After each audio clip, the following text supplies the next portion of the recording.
vibing to the music. Yeah. The music is not bad. How are you doing, Kambui? I'm doing okay. How are you? Yes, all good, all good. Thank you so much for joining on this super cool conference. May I ask, where are you calling us from? I'm out of Atlanta right now. I'm born in Nice. Trinidad, grew up in New York.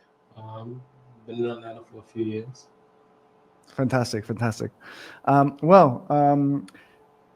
uh, this is just a little explanation, by the way, because this section is going to be definitely an interesting one. Hmm. So, Kembu is going to do some live vibe coding building in front of us. Hmm. And there will be a section where we jump into the next talk because in the background, there will be the build that Kembu will come back to with us right after the next section. I don't know if that made too much sense. Okay, It's I might not need to, You because might not need to. I Okay. might not need to, but let's see what happens because we don't. Okay. Good. Good. Okay. With Great. agents, with agents, you never know. Absolutely. So Absolutely. I thought, Um, cool. Well, then the floor is yours. So can we? Thank you. okay. So I want to start out with a prompt that I'm going to use to vibe code. Um, let's bring it up. And here it is. And it reads, you're an expert brand storyteller and copywriter for an innovative AI products. Write a compelling and personable homepage introduction for a new agent called Cover AI. Sounds interesting. The, the agent image is attached. Its purpose and workflow are detailed in the README. Tone and style, friendly, confident, and lovable. Clear and helpful with a spark of delight. Emphasis on real world value and how it makes life easier. Go. Craft a homepage blurb instantly that connects with visitors, explains what Cover AI does, and invites them to explore. I'm actually going to paste this prompt, and the only context that I'm giving to this prompt is my mermaid diagram, which is marked up in this markdown here, which in essence shows a flowchart of what's going on here. So, call to action, encourage users to try Cover AI or learn how it works. All right, let's copy this bad boy. All right, let's head over to Lovable. Okay, let's paste you in. And let's hit enter. Okay, while Lovable churns away, let's talk a little bit more about what Cover AI actually is. So let's head over to the GitHub repo. Not that one, but this one. And this was put together by a colleague at Agency Services by the name of Tyrese Dixon. He's a young technologist, up and coming. Let's bring up his LinkedIn because let's give him some shine. He worked really hard on this guy, so you know. Let's give him some shine. Ty. Oh wait, he was just there. Okay, here he is. He's based in New York, right? And yeah, he interns here with us. All right. So he put together this README, which kind of describes what Lovable's generating for me, right? Let's take a look at it. And it's based on his documentation, so let's see if it gets it right. So, Coverage AI agent prerequisites. Okay, what do I need? I need Dagger. I need to go to Dagger and install Dagger at version 18.5. Okay, I already have Dagger, so no need for that. How do I configure this thing? Okay, all repos should be configured to run and generate coverage reports. Okay. Okay, I think I have that. Configured to create an output file with the test results in JSON format. Okay. And it takes this configuration. All right, simple enough. Looks like the commits are going to have this AI gen thing. I have just configured. Okay. This is the command to run the coverage report, and this is what the output JSON is going to be. So it just kind of wants to know how like my coverage report's set up. Interesting. I can limit it to one file at a time. Iterations doesn't matter. I know because I built it. So let's skip over that. It needs to know how my tests are saved. Do you want to save your tests that are generated next to the code under test? I do. All right. This kind of gives a brief description on what these properties are. Let's keep it moving. It's usage. Oh, I need to do this Dagger call thing. Okay, what am I passing into that? Well, the branch, a GitHub token, the repository that I want to generate tests for, this logfire access token. All seems pretty straightforward. Open router. Wait, this thing integrates with Open Router?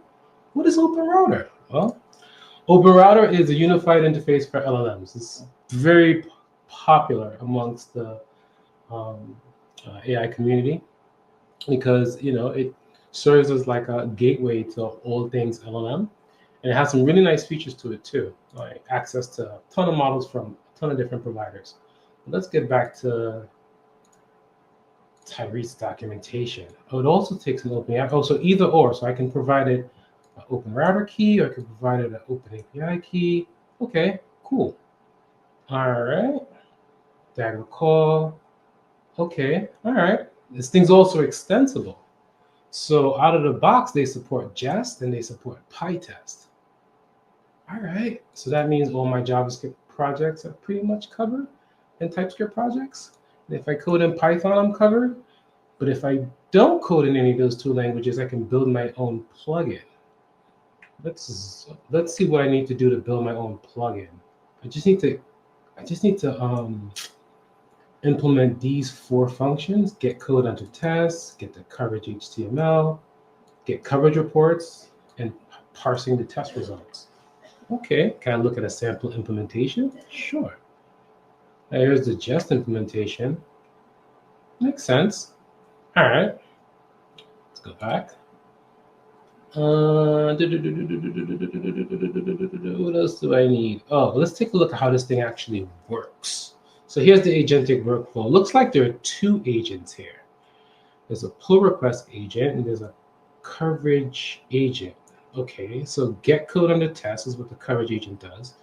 It analyzes a coverage report, generates unit tests, and if it generates a unit test then it runs the test inside of a container. That's probably what that Dagger thing is for. Okay, if the test fails, then it will keep going until I guess it decides that, hey, I can't write this test, or I'm successful. And if it's successful, it looks like it returns a code module, which sounds like a structured response. All right, we'll take a look at that in a second. And then we have this pull request agent. Now, for the non-technical folks, pull request is how developers introduce change into a repository. It's also how we communicate and talk about change. Well, we'll take a look at that in a second as well. Okay, so add git changes. It does a commit, pushes to the remote branch, checks to see if a PR exists first. If there's no PR, it creates one. Okay, and then it's done. The PR exists, and it'll update the existing PR. Okay, so this part here is probably how the whole process actually works. So we start the test generation. We build our test environment inside of a container. We get the coverage reports. We rank them based on percentage because we really want to tackle the parts of our application that is getting the least amount of attention, I guess. We loop through these ranked reports, and then we run the agent to generate tests. Interesting. Okay. What do we do from there? We set up a PR container for the pull request if we're successful. And then we just run this agent. So I guess this agent is calling that agent, but it's passing in a container with a test in it. I like that. And then we create a PR with the new tests, I guess for a human being to look at, because these agents, they be doing stuff, we don't know what they're doing sometimes. So you gotta have a human in the loop somehow.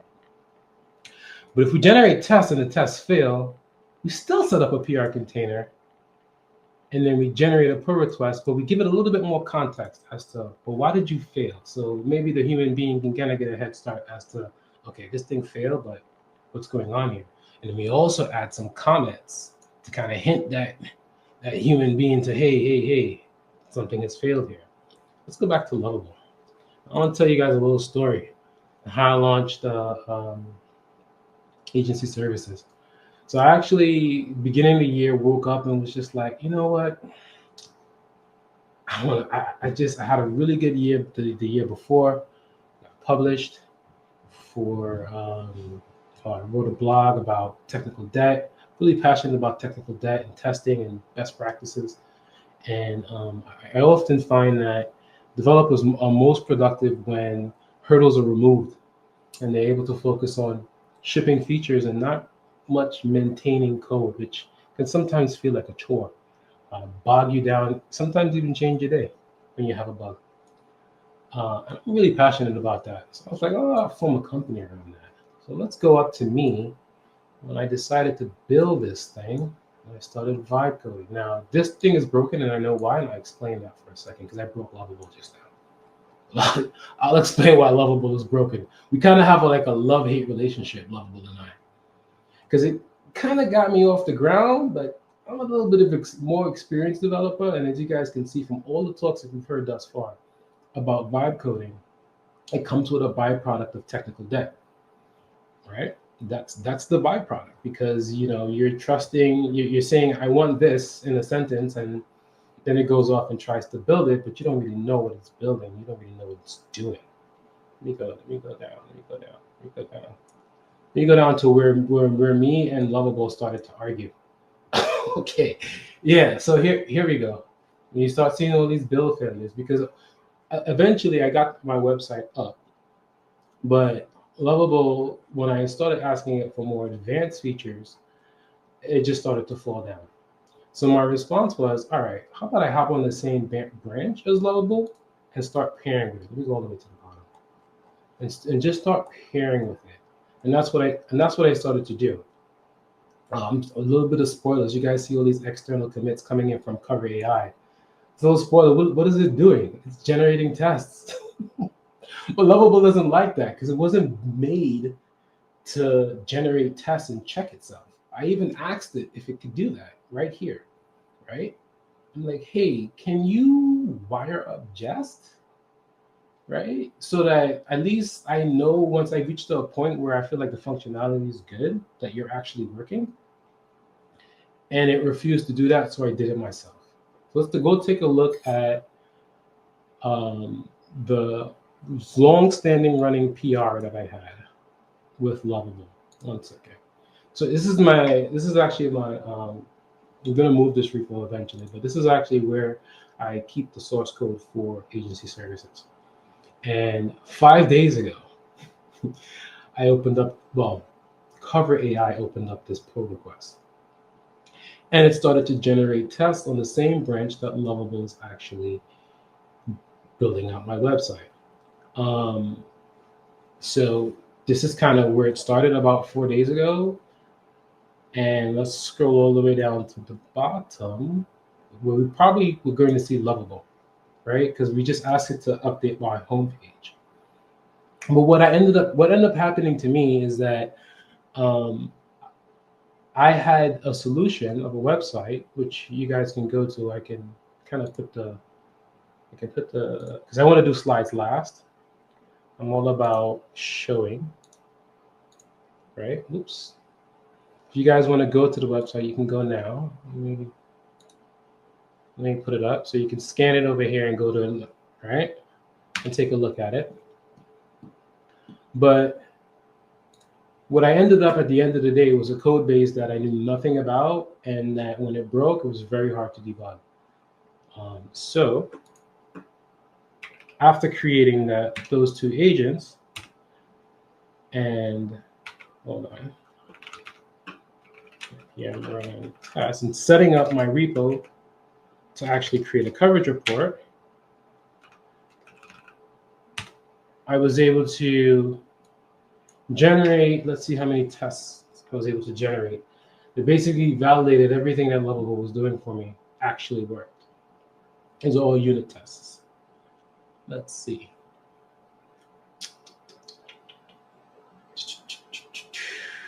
Oh, we got some failing tests. Of course we got some failing tests because we just asked for new functionality. But at least we get to see what worked right? Because these were all passing right before this, because I could show you guys actually. See, I had 95% coverage before I asked for that new feature, and everything was covered. The only file that was kind of lacking coverage is this one right here, which is at 78%. And this kind of blew me away. I've never been able to get these types of numbers from an agent doing this before. I've done this type of agent and project several times. I think I've rebuilt this at least 7 times. And I'm going to show you guys how it was done in just a sec. So hold on to your seats. Let's go back to my terminal. So, okay, so I have what, 351 passing tests that validates that at least 351 test cases still work from the new feature that I asked Lovable for. Right? Now I am going to kick off my agent in just a sec, but I don't know if I'm going to run out of time. So I'm going to kick it off, see if I can get coverage for this, right? Actually, no, wait a minute. This is the existing test, so this broke. Let me do a quick pull. So that means that change actually broke some functionality. That's what this means. My menu bar is broken. I just pulled on the new changes. Let me run my test again. Run my test again. My goal for this talk is actually to launch this by the end of the talk. So let's see what happens. Let me pull it down again. Let's see what's broken. Oh no, all passing tests. Okay, well let's launch the application. Run dev. I can't even trust what Lovable tells me at this point because it's really not configured to work with. Hold on, am I on the right branch? Yes, I am.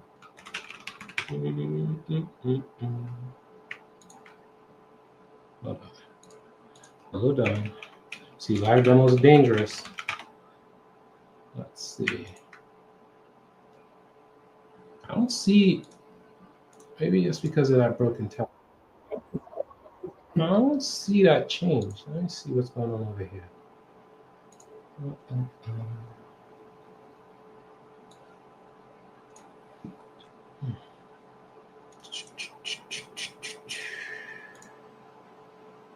Let's see what's going on over here. I don't see the change. Did it just not do it? Oh boy. Live demos. All right. I'm going to segue for a second just so you guys can see how this agent works and how it was built. Okay? We'll come back to this. Like I said, the chances it wasn't going to work. All right? But let's take a look at Dagger's tracing to see what happened for some previous runs that I've done. Well, how I got to 551 passing tests. Let's take a close look. So we have this generate unit test function. This was ran on Mother's Day, by the way. So let's see how these agents think and how it was coded to work when it is working.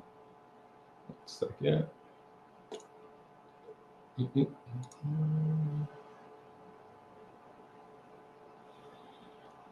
Okay.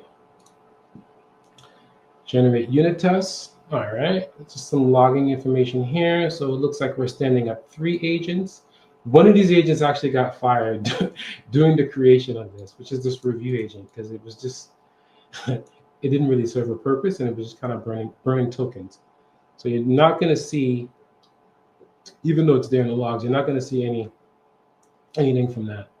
So we have a Cover AI agent that is generating tests for our navigation menu file. It's finished the generation, and I am using a structured response because remember, we get back a code module. So the code module that we get back, we have an actual strategy. The strategy is kind of interesting because The strategy gives me a peek as to into the model's mind as to what it was thinking when it was generating the test in terms of the strategy it's trying to use to increase coverage. Then we get the actual code that it tries to generate. And then if it runs the code consecutively, iteratively in the container and it finds any errors, it'll put it in this field here. So let's scroll all the way down because this is almost like a summary of what's going on.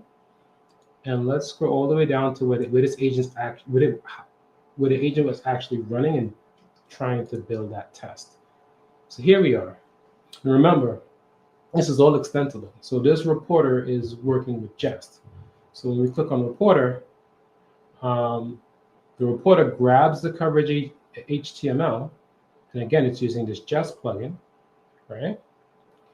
And it has access to a container, right?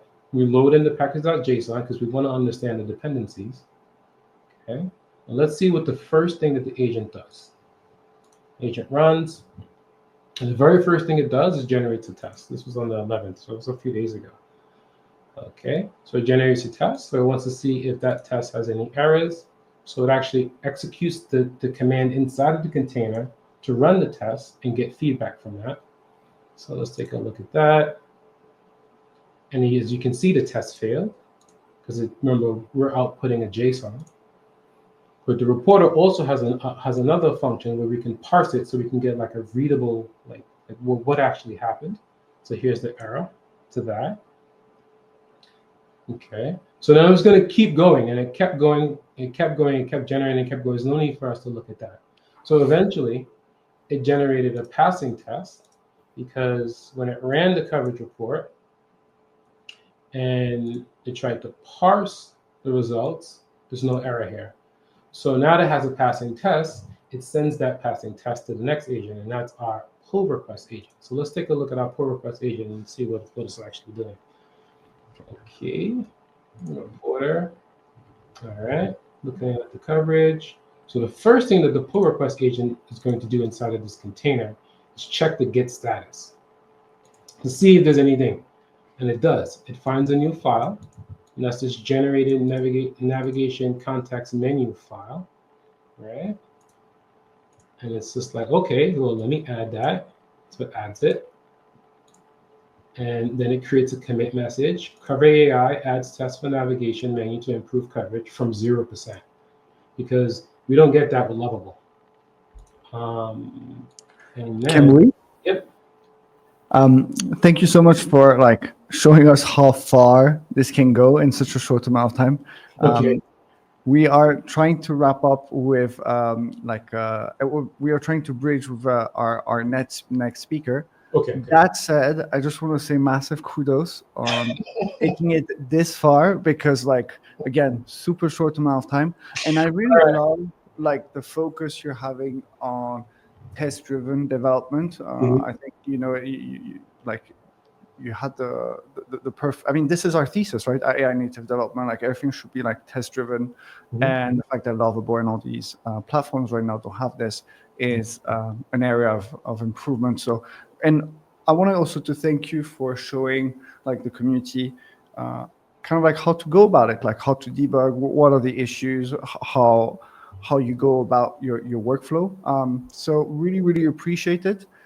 Please do share some of the links that you've shared in the chat. I'm sure a lot of people are going to be really excited to take a look at it.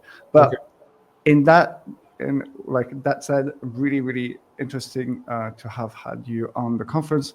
And yeah, just wanted to say a huge thank you. Like that was really insightful. All right. Thank you for having me. Yeah, of course. Thank you.